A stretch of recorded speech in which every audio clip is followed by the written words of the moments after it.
नियमानुसार गीता में आपका स्वागत है। दर्शकों, पिछले एपिसोड में हम बात कर रहे थे कि किस प्रकार आज स्थिति ऐसी है कि हमारे अंदर कार्य करने की क्षमताएं तो बहुत है, परंतु यदि कोई हमारी क्षमता में संशय लाता है और कह भी दे कि नहीं आप ये चीज़ नहीं कर सकते, तो हम उसमें अपने आप से ही सबसे पहले हार जाते हैं। एक बात याद आती है कि एक बार एक बच्चे को भारत का नक्शा दिया गया था और कहा कि ये नक्शे को आपको बनाना है।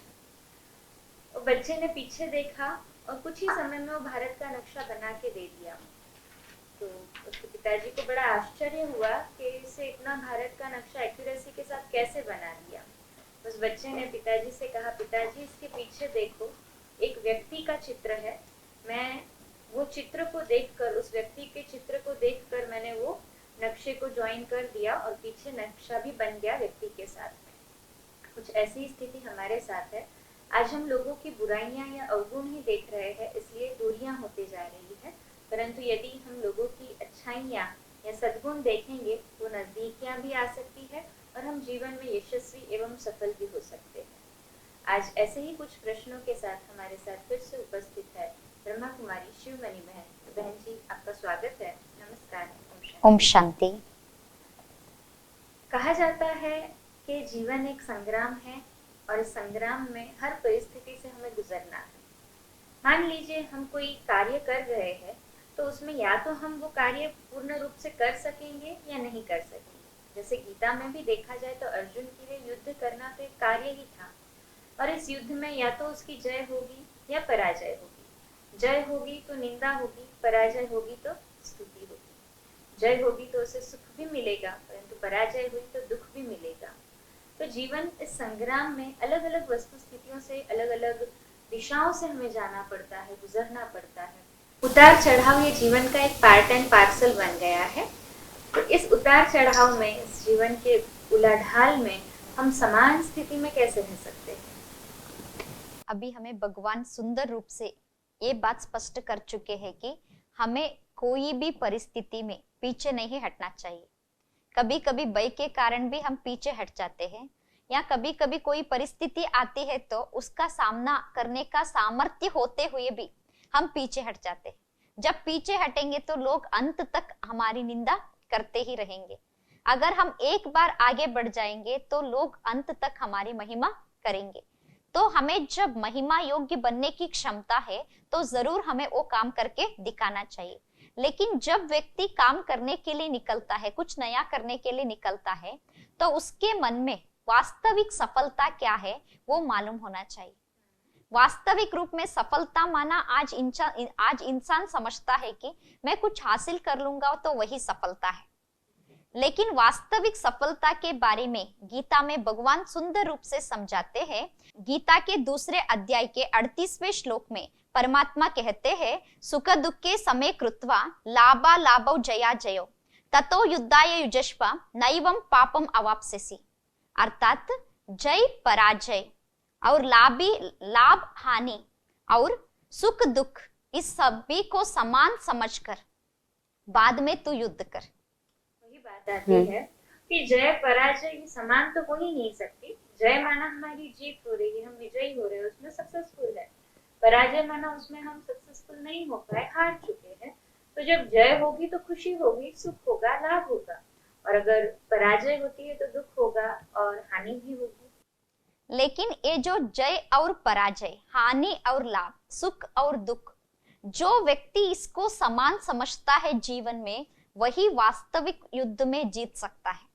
तो ये समान समझने के लिए हमें क्या प्रयास ऐसा करना पड़ेगा जिससे हम दोनों ही स्थितियों में समान रह सकेंगे?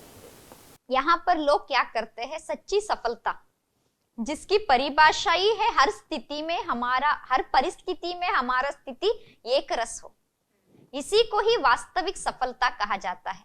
जीवन में सफलता पाने के लिए व्यक्ति बहुत कुछ काम करता है। रात दिन पूरा समय वो काम में ही लगाता है कि मुझे सफलता मिलनी चाहिए। लेकिन सफलता मिलने के बाद भी क्या वो व्यक्ति खुश है? बिल्कुल। जब सफलता मिल जाती है उस क्षण के लिए वो खुश होता है, और केवल वही नहीं, उससे जो जुड़े हुए आसपास के लोग होते हैं, उसके परिवार वाले, उसके मित्र संबंधी आदि, वे सारे खुश होते हैं इसकी सफलता देखकर। लेकिन कितने दिन खुश होते हैं? 1 दिन, 2 दिन, उसके बीच में और एक कोई परिस्थिति आती है तो वो खुशी तुरंत गायब हो जाती है। जैसे कि आज ऑफिस में काम करने वाले व्यक्ति, आज एक व्यक्ति का काम बहुत अच्छा, उनके बॉस को लगा कि ये बहुत अच्छा काम कर रहा है, तो आज उनको 1000 रुपए एक्स्ट्रा इंक्रीमेंट दे देते हैं। तो आज उनको बहुत खुशी है क्योंकि मेरे को आज इंक्रीमेंट मिला। कल वो फिर ऑफिस जा रहा है, खुशी खुशी से जा रहा है। उस दिन देखता है कि उसकी फ्रेंड को उसी दिन 2000 रुपए इंक्रीमेंट ज्यादा मिल जाता है। फ्रेंड को ज्यादा इंक्रीमेंट हाँ। मिल गया 2000 रुपए का, और इसको 1000। हाँ, कल 1000 मिला था तो पूरा ऑफिस में ये बहुत खुश था। आज जब उनके फ्रेंड को 2000 मिल गया तो तुरंत उसकी खुशी कम हो गई। ऐसे ही आज हम दुनिया में कितने भी चीजों को देख रहे हैं। आज मैंने बहुत प्रयास करके एक चीज को पाया, तुरंत उसके दूसरे दिन या उसी दिन दूसरा व्यक्ति मेरे से डबल कुछ प्राप्त कर लेता है तो हमारी खुशी गायब हो जाती है। तो हम समझते हैं सबसे आगे हम हो, हर चीज में हमें ही सफलता मिले, हर बार हमें ही सुख मिले, हमें ही शांति मिले, हमें ही जय मिले। लेकिन ये जो सृष्टि है ऐसी है, हार भी होती है तो जीत भी होती है, ऐसे ही स्तुति होती है तो निंदा भी होती है, ऐसे लाभ होता है तो हानि भी होती है, सुख है तो दुख भी है, एक चक्र है। हमें इसको स्वीकार करना आना चाहिए। लेकिन व्यक्ति महिमा सुनने के लिए तैयार है, लाभ को स्वीकार करने के लिए तैयार है, सुख को स्वीकार करने के लिए तैयार है, वही व्यक्ति पराजय को स्वीकार करने के लिए तैयार नहीं, हानि और दुख को स्वीकार करने के लिए तैयार नहीं। तो वास्तविक हम जो गीता का सार, आज हम जो जीवन का सार के बारे में बात कर रहे हैं, वास्तविक जीवन का सार है सब में समानता। सुख दुख हानि लाभ सभी में जब हम समान स्थिति को बनाएंगे, इसी को ही वास्तविक सफलता कहते हैं। यदि देखा जाए, अगर सभी में सम्मान हो, मनुष्य अगर सुख है, विजय हुआ है, सुख है, या यूं कहो कि लाभ हुआ है, उसमें भी कोई उसको खुशी की अनुभूति नहीं है, या यूं कहो कि एकदम स्थिर ही है, तो वो उसको एंजॉय कैसे कर सकेगा, उस क्षण का आनंद कैसे ले सकेगा? स्थिर है तो वो सदा खुश है, उसके जीवन में दुख की अनुभूति हो ही नहीं सकती। जब हम तब दुखी होते हैं जब हम सुख को ज्यादा एक्सपेक्ट करते हैं। सुख तो हर कोई एक्सपेक्ट करता ही है जीवन में। आज यदि देखा जाए तो छोटा बच्चा भी यही चाहेगा कि मुझे हर प्रकार से मेरे माता पिता प्यार करे, उसके लिए जो सुविधाएं हैं कि मुझे ये खिलौना मिल जाए, वो खिलौना मिल जाए, तो वो सुख की अनुभूति करेगा, नहीं होगा तो रोएगा। लेकिन से ही हमारी आदतें कुछ, लेकिन वो मिलने के बाद भी हम तृप्ति में है क्या, संतुष्टता है क्या जीवन में? सच्ची सफलता तो संतुष्टता है। आज दुनिया में जितने करोड़ लोगों को हम देख रहे हैं, वास्तव में एक व्यक्ति भी अपने जीवन से संतुष्ट नहीं है। संतुष्टता व्यक्ति के जीवन में इसलिए नहीं है कि वो सिर्फ पाना ही चाह रहा है, लेकिन वास्तविक सफलता का अर्थ भी आज मानव नहीं जानता है। जैसे कि वास्तविक सफलता का परिभाषा है, हर स्थिति में हमें एक रस होना चाहिए। लेकिन आज हम क्या सोचते हैं, प्राप्ति है तो हम खुशी में है, सुख में है, लेकिन अप्राप्ति हुई, अगर हानि हुआ तो हम सोचते हैं हम दुखी है, अशांत है। इसके बारे में अगर हम आज के दुनिया के बारे में भी थोड़ा बहुत जानकारी लेने का प्रयास करेंगे तो मुझे एक एग्जाम्पल याद आता है। एक भिखारी था, वो रोज भीख मांग के ही खाता था। एक दिन सुबह सुबह उसको विचार आया, मेरे को भूख लग रही है तो कुछ मांग के आना चाहिए, कुछ खाना चाहिए। तो वो सुबह सुबह घर से निकलता है अपने झोपड़ी से कुछ मांगने के लिए। वो एक रास्ता पार करके दूसरे रोड तक आया है, तब अभी तक उसको कुछ भी भीख नहीं मिली थी, लेकिन जा रहा था भीख मांगने के लिए, जोर से बारिश शुरू हो गई। ऐसे बारिश शुरू हो गई कि उनको आगे जाने के लिए भी नहीं हुआ। जोर से बारिश पड़ रही है तो वो सोचता है थोड़ा देर यही रुक जाऊंगा, जब बारिश रुक जाएगी तब मैं जाकर भीख मांगूंगा। ऐसे खड़ा हुआ है बारिश रुकने के इंतजार करते हुए, लेकिन वो खड़ा है पूरा दिन, बारिश रुकती ही नहीं, बाहर ही नहीं निकल पा। हाँ, ऐसे ही पड़ रही है बारिश। लेकिन बारिश रुकती है रात को 10 बजे। वो सुबह सुबह निकला था भीख मांगने के लिए, सुबह भी नाश्ता नहीं मिला, दोपहर को भी भोजन नहीं मिला, अभी रात 10 बज चुका है, उनको बहुत भूख लग रही है। तब सोचता है अभी तो बारिश रुक गई है तो किसी के घर जाकर कुछ मांग के अभी तो खाऊंगा, ऐसे सोच के जाता है तो हर एक का दरवाजा बंद होता है। तो वो सोचता है किसी दरवाजा को खटखटाऊं, खटखटा के भी देखता है तो क्या उस समय कोई दरवाजा खोल के किसी को भीख देते हैं क्या? तब उसको कहां पर भी भीख नहीं मिलती। जब उसको भीख नहीं मिलती, उसको बहुत ये लग रही है कि उसको भूख लग रही है, हाँ हाँ खाना नहीं मिल रहा है, उसको जोर से रोना आ गया। तो वो जाता है एक पेड़ के नीचे खड़ा होकर जोर से रो रहा है कि मुझे भूख के लिए कुछ खाने को मिलना चाहिए।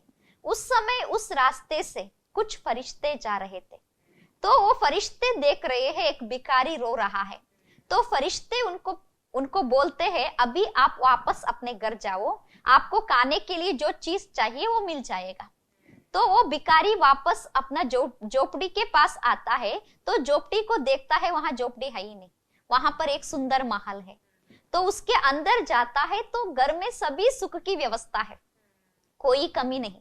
उसको ज्यादा भूख लगी थी तो भूख में वो जाकर बैठ जाता है खाने के लिए, खाना बनाना चाहता है, सामग्री तो है, खाना बनाना है, खाना है सोच रहा है, तुरंत उसके आगे सभी वैरायटी खाना आ जाते हैं। उसको बनाने की भी मेहनत नहीं करनी पड़ी, समक्ष भोजन मिल गया। हाँ भोजन मिल गया तो तुरंत वो भोजन किया, बहुत खुशी हुई। सोना चाहता है तो खाट बेड सब मिल गए, जैसे जैसे संकल्प करता था वैसे सब मिल जाता था।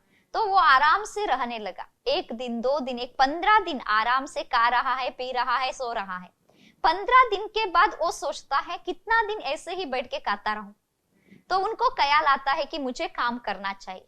जब उसको विचार आता है मुझे काम करना चाहिए, तो उसका वृत्ति जो काम क्या था, उनका भीख मांगना ही उसका काम था, क्योंकि वो भिखारी था। तो सोचता है क्या मांगना चाहिए, जो चीज मांगना है वो सोचता था, वो चीज उसके आगे हाजिर हो जाती थी। तो ऐसे 1 दिन 2 दिन 3 दिन सोचने लगता है क्या मांगना है, क्या मांगना है। लेकिन जो भी उसको याद आता था, जो चीज मांगना है याद आता था, तुरंत वो वस्तु उनके सामने आती थी।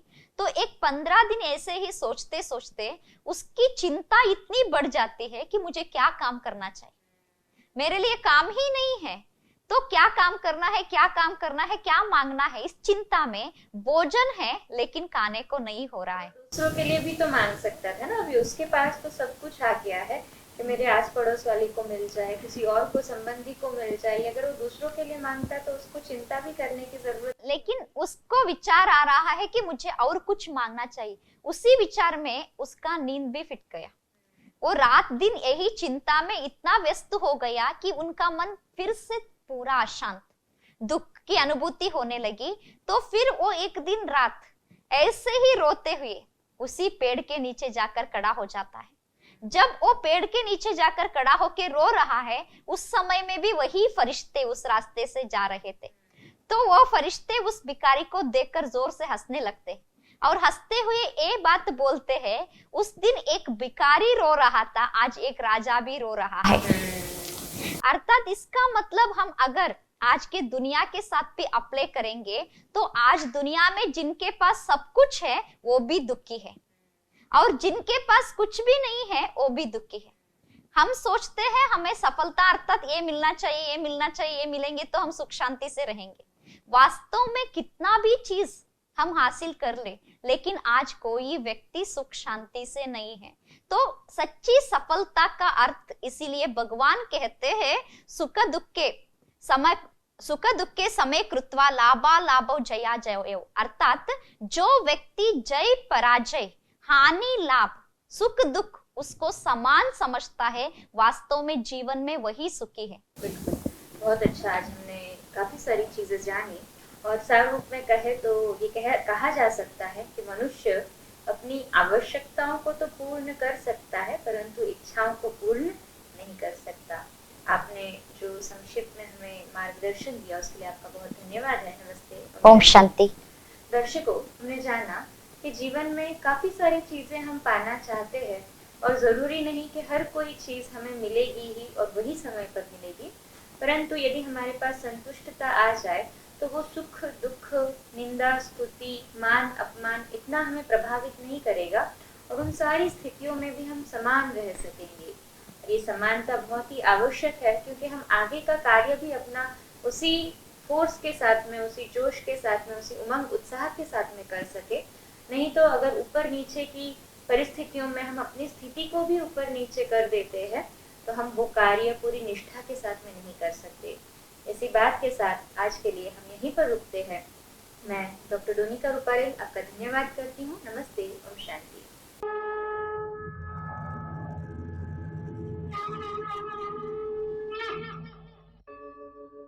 यदा यदा हि धर्मस्य ग्लानिर्भवति भारत अभ्युत्थानम् अधर्मस्य तदात्मानं सृजाम्यहम् परित्राणाय साधूनां विनाशाय च दुष्कृताम् धर्म संस्थापनार्थाय संभवामि